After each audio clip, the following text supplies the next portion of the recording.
Greetings, UCC School families. This is Sheba Martinez, and I am the Instructional Technology and Innovation Specialist across our UCC schools. I will be helping you with getting set up on your child's Chromebook today. For many of our students and our families, this may be the first time that you have utilized a Chromebook for virtual learning at home. The devices are very easy to use, but there are a couple things you just have to know to get them set up. First and foremost, you're going to want to make sure that you've plugged your device in and it has a good charge on it. For most of you, when you've gotten the devices, they probably weren't quite fully charged. To check to see how charged the device is, on the bottom corner right here, you're going to click, and then you're going to see that you have a battery icon, which will show you how fully charged that device is. Also know that these devices have a trackpad. So the trackpad, you can both tap to click or click down to click as well. And then you can scroll up and down using two fingers, which I'll show you how to do shortly. All of our school-issued Chromebooks only work when they are connected to a wireless internet connection. So the first thing you're going to have to do when you open your device is you're going to have to connect to a local Wi-Fi connection in your area.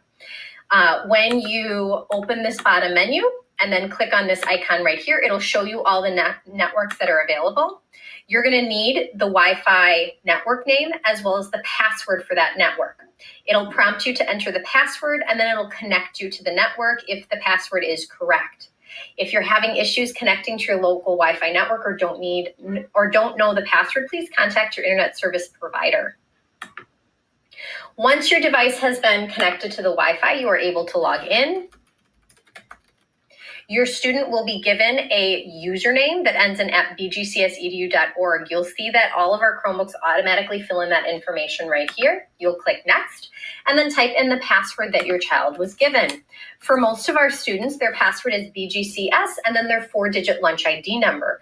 Most of our students know their lunch ID number, but for our K-5 and first grade students, this might be a new experience.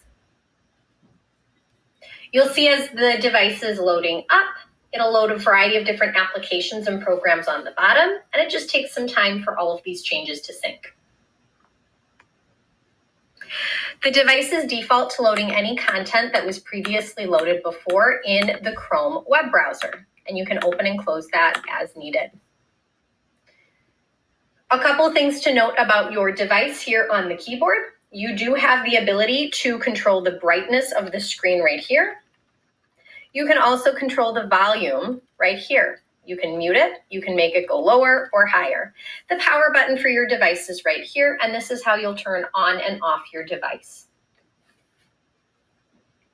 In the bottom right-hand corner, this is where you can tailor some additional settings as well. You're able to add a Bluetooth device if you need to add a Bluetooth mouse or headphones.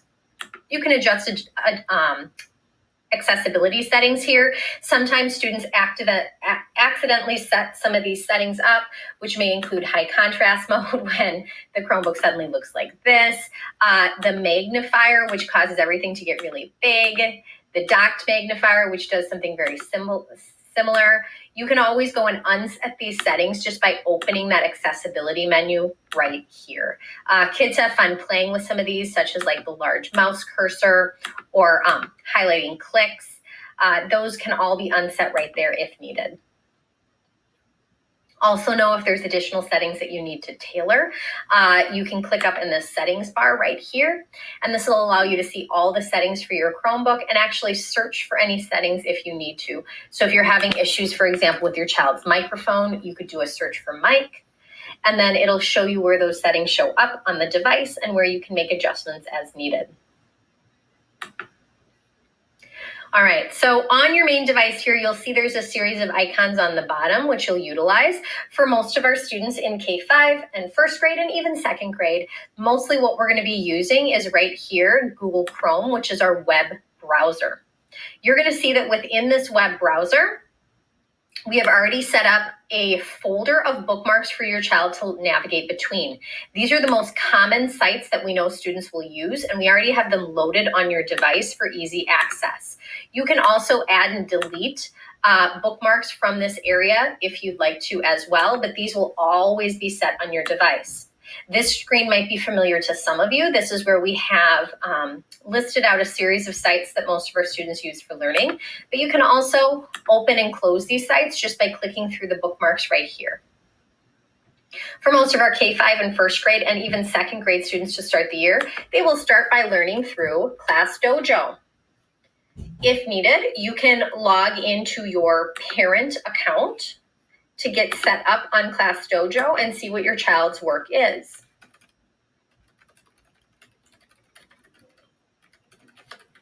I'm just going to log into my parent account here. One thing I want you to note with the trackpad is in order to use the trackpad, if you use two fingers at the same time and you scroll up and down just like this, you'll see that's how you can scroll up and down on the page. That's a really easy way to scroll through the page. You also don't necessarily have to fully click down to click something. You can just tap and then it'll actually activate that as a click and it'll navigate you to the next area of the program.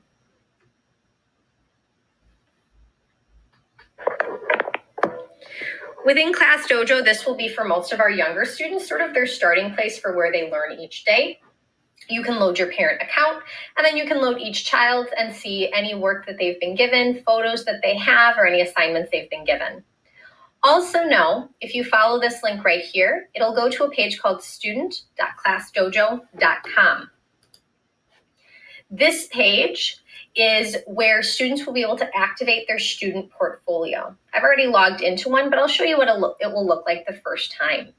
The first time you go to log into a portfolio, it's going to ask you, the page is going to look like this, and it's going to ask you for a code. Your child's teacher can generate a code to connect them with their classroom. For most of our teachers, they're going to use this text code option. If you click here, you're going to enter a code that you've been given to connect with your child. After you enter that, it's going to show their name, and then you can load their test account. You'll see right here, your child's going to be able to see any assignments that they've been given in this to-do section. It's also going to show you any posts from their teachers, messages from their teachers, or anything else.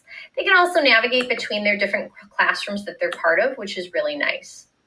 So for example, right here, here's a new assignment this student has been given. I can click Start. I can use the options on the left here to draw a picture, which clearly your children would do a much better job of, and then I can select Hand in to turn in that assignment. Similarly, with this assignment, you'll see it asks me to watch a video and type what I learned. And I could type what I learned here and then click Hand in to turn in their work. This is how your child is going to turn in the majority of their classwork if they are a child in K-5, first grade, and second graders to start the year off as well. You'll see within this bookmarks, we also have bookmarks for some of our most commonly used programs, such as Lexia, Zern, our social studies program, which is HMCO, Edge Your Friend in Learning. And if you're having trouble logging in or your students don't know how to log in, you can contact your child's teacher for assistance with that. For any program that says sign in with Google, the moment you select sign in with Google, it will allow your child to sign in using their Google account because it's already synced into the system. All they have to do is select their name, and then they'll be logged in. It's a pretty seamless process. For our other learning platforms, you can click through any of these links, but what we suggest you do is if you start with Class Dojo, your teacher may provide important links or websites for your child to learn on. If there's a specific site that they have to go to day after day, if your child's teacher has built a website or some other resource, in order to bookmark that, all you have to do is click the star right here, and that allow you to bookmark something to the bookmarks bar, and then click Done. You'll see that link will now appear right here in the bookmarks bar. You can do that with any sites as you need to. You can rename the bookmark right here and then click Done, and then it'll pop up right here. So your child is able to generate their very own bookmarks here for sites that they commonly use time and time again. Also know that all of our school-issued Chromebooks are synced with a program called Go Guardian that operates in all of the web browsers. As soon as your student logs into their Google account, Go Guardian activates. This allows our teachers to connect with your child more easily. They can see what's on their screens, they can chat with them, they can send resources directly to their specific computer, or even start a chat with them through video if needed.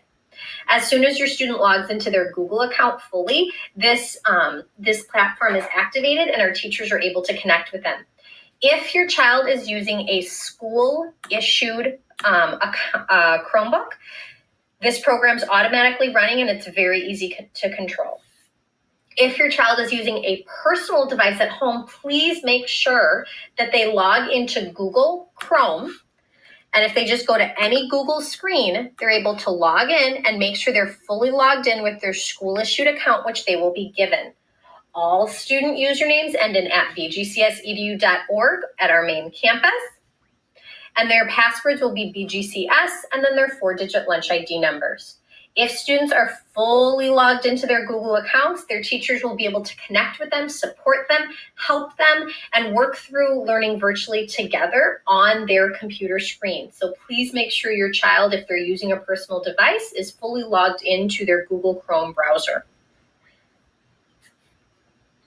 If for any reason you need to adjust settings on your device, please know that if you click these 3 stacked dots and click Settings, you're able to adjust some of the settings on your device here. The most common issue that we see that students have is issues with either their camera,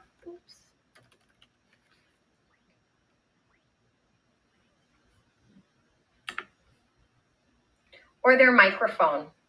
We can adjust these settings here to make sure that nothing's being blocked, and here as well. Know that this is searchable, so you can work on helping to address your child's issues with their device just by searching those settings right there.